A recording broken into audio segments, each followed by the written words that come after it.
Did the apostles write the New Testament, or was it significantly written by anonymous authors decades or even longer later?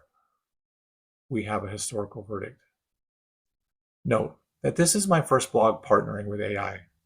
It provided some important details to support the framework and the key points that I gave it. Credit where credit is due. So, a little bit of an introduction before we look at the two cases. The authorship of the New Testament is a central debate in modern biblical scholarship, and it pits the historical church tradition against the modern critical analysis. Did the apostles and their immediate helpers pen these texts, or were they written much later by anonymous writers?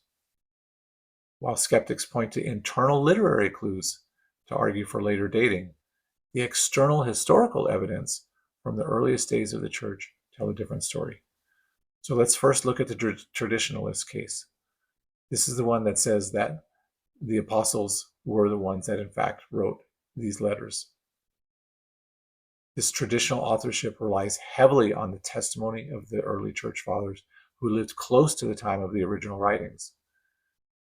For example, we're going to mention Polycarp, who was actually a direct disciple of the apostle John, who of course knew all the other apostles. Polycarp and Ignatius were early bishops in the early church, operating around the end of the first century and early in the second century. They quoted the New Testament text as authoritative. Polycarp of Hierapolis, who wrote around 110 to 130 AD, explicitly attributed the Gospel of Mark to Peter's interpreter and the Gospel of Matthew to the Apostle Matthew. Irenaeus of Lyons, who wrote around 180 AD, confirmed that the four Gospels were in fact properly named Matthew, Mark, Luke, and John. The Muratorian Fragment, which is a late 2nd century canon list, validates Luke and John as authors alongside Paul's letters. And then this anonymity, in other words, anonymous authors, ancient manuscripts consistently carry titles of the apostles, and no competing names were ever proposed by the early church. And then unlikely pseudonyms. People like Mark and Luke were minor figures in the early church. So why would forgers use their names? Why wouldn't they choose more prominent apostles like Peter and Thomas to gain authority? So let's look at the skeptics case, and we will rebut it here. Modern critics argue that many New Testament books were written decades later by anonymous authors. Skeptics date the Gospels post 70 AD, citing internal clues like the detailed prophecies which happened in the destruction of Jerusalem. Note that all three of the passages that they're referencing, Matthew 24, Mark 13, and Luke 21, are all clearly prophecy passages. So that would make them more likely before 70 AD, since they had prophecy. Literary complexity. The Greek syntax in the books of John, Peter, and Hebrews is highly sophisticated, raising doubts that Galilean fishermen could have written them.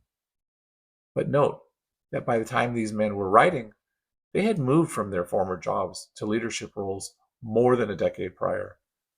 They would likely have learned quite a bit about communication skills. So this pseudonym stuff. Writing in the name of a revered teacher was a common practice in the Greco-Roman world. That's an argument by the modern skeptics. But that doesn't mean that that's what happened here. Note, as we said above, they would likely not have used pseudonyms like Mark and Luke. And then theological evolution. Critics argue that the highly developed Christology in the Gospel of John reflects late first century theological shift rather than eyewitness testimony. But here's something to note that a lot of people don't realize, even a lot of Christians. We know that John lived into the mid-90s, but what people don't realize is that he was actually talking as such to second and third generation Christians, which explains his different approach.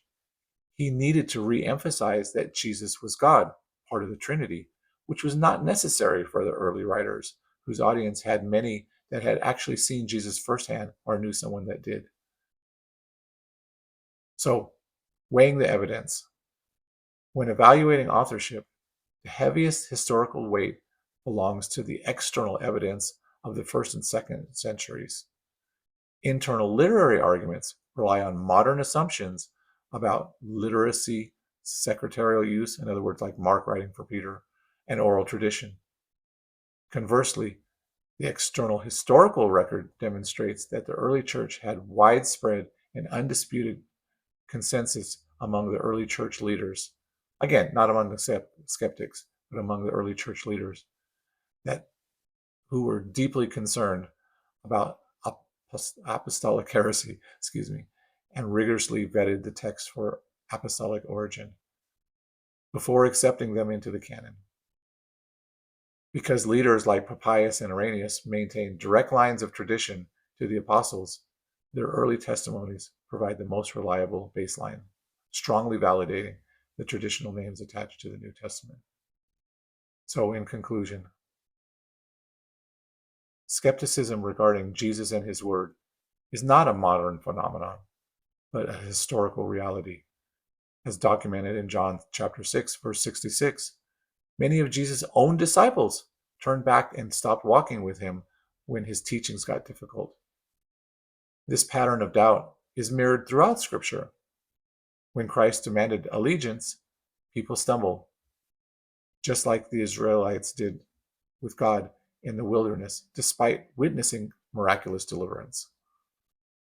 Even after the resurrection, Jesus directly confronted this human tendency. He told Thomas in John 20:29, "Blessed are those who have not seen and yet have believed."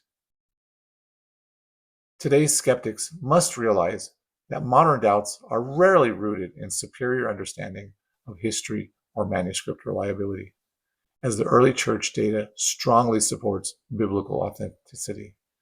Instead, contemporary rejection is almost always driven by a personal, moral, or philosophical disagreement with what the Bible actually teaches.